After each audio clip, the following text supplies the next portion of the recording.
शिमला के श्रापित पहाड़। मुंबई शहर की रहने वाली प्रिया शर्मा अपने दोस्तों के साथ रवि, साहिल और विजय के साथ शिमला जाने का प्लान बनाया। वो सब शिमला जाने के लिए बस में बैठ गए। कुछ ही देर में प्रिया सो गई। अचानक प्रिया की नींद खुल गई तो उसने देखा कि बस में कोई नहीं था। बस का ड्राइवर भी नहीं था। बस अपने आप ही चल रही थी। उनके सारे दोस्तों भी बस में नहीं थे। यह सब देखकर डर के मारे प्रिया जोर जोर से चिल्लाने लगी। अचानक उसे लगा कि कोई उसके पीछे खड़ा है। जब उसने पीछे मुड़कर देखा तो वहां एक स्त्री बैठी हुई थी। उस स्त्री का चेहरा जला हुआ था। ऐसा लग रहा था कि किसने उसके चेहरे पर एसिड फेंका हो। ऐसा भयंकर चेहरा देखकर प्रिया ने चिल्लाना शुरू कर दिया, बचाओ, बचाओ, बचाओ। और अचानक प्रिया की नींद उड़ गई।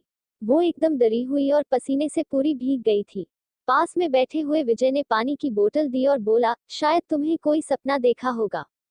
थोड़ी ही देर में सब शिमला पहुंच गए और एक होटल पर रात बिताने के लिए गए। दूसरे दिन वो सब साथ में मिलकर होटल के पास वाले पहाड़ पे घूमने जाने का नक्की किया। करीबन आधे घंटे में वो सब पहाड़ की सबसे ऊंची शिखर पर पहुंच गए। वहीं से नीचे देखने पर घने लीलेछम पेड़ पौधे काफी सुंदर दिख रहे थे। अचानक साहिल चौंक गया और बोला, नीचे देखो, कोई खड़ा है, लगता है कोई स्त्री है। विजय और रवि भी देखने लगे लेकिन उन्हें कोई दिख नहीं रहा था और बोले, तू पागल हो गया है क्या? इस घने जंगल में कोई स्त्री कैसे आ सकती है? तुम्हें शायद कोई भ्रम हुआ होगा। उसके बाद वह सब खुली जगह पर चले गए। रात होने वाली थी इसलिए वह सब ने पहाड़ पर ही रुकने का निर्णय किया।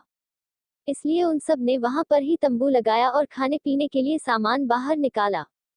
प्रिया की बैग तंबू के बाहर थी इसलिए वह लेने के लिए बाहर गई तो वहां पर उसे किसी की आवाज सुनाई दी। प्रिया उस आवाज की ओर अपनी नजर घुमाती है तो उन्हें सामने से कोई 3 आदमी आते हुए दिख रहे थे। उनके हाथ में धारदार हथियार देखकर प्रिया डर जाती है और दौड़ के तंबू के अंदर आ जाती है। उसने अपने दोस्तों से भी यह बात की लेकिन कोई उसकी बातों पर विश्वास नहीं कर रहे थे। प्रिया चिल्लाकर बोली, आप सब पागल हो गए हो क्या? कोई भी मेरी बातों पर भरोसा नहीं कर रहा है। चलिए मेरे साथ बाहर, मैं आपको बताती हूँ। वो सभी बाहर आके शिखर की टोच से नीचे देखने लगते हैं। उतने में ही उन सभी को लगता है कि कोई 3 लोग उनकी ओर बढ़ रहे हैं। यह सब देखकर वो सभी डर जाते हैं और तुरंत ही अपना अपना सामान समेटने लगते हैं और बड़े से पत्थर के पीछे जाके छुप जाते हैं। थोड़ी ही देर में वो सब ऊपर आ जाते हैं। प्रिया देख रही है कि उनके हाथ पैर और सिर आम आदमी जैसे बिल्कुल नहीं थे। वो सब एक जगह पे बैठ जाते हैं और कुछ तांत्रिक विद्या शुरू करते हैं।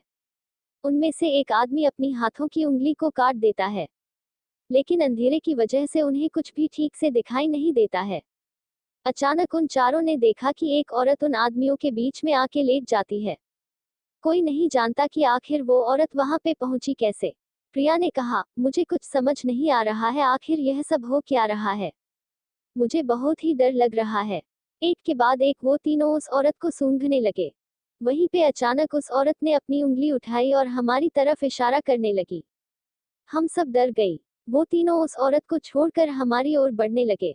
हम सब पहाड़ी से नीचे होटल की ओर दौड़ने लगे। हमारी आवाज सुनकर वो तीनों हमारी ओर दौड़ने लगे। प्रिया और साहिल सबसे आगे थे और विजय और रवि उनके पीछे दौड़ रहे थे। प्रिया और साहिल होटल तक पहुंच गए लेकिन रवि और विजय का कोई पता नहीं चल रहा था।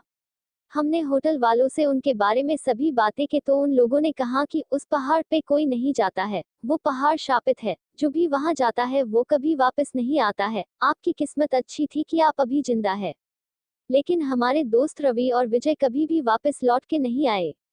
हमने उन्हें ढूंढने का बहुत ही कोशिश की, पुलिस कंप्लेन भी करवाई लेकिन कोई फर्क नहीं पड़ा।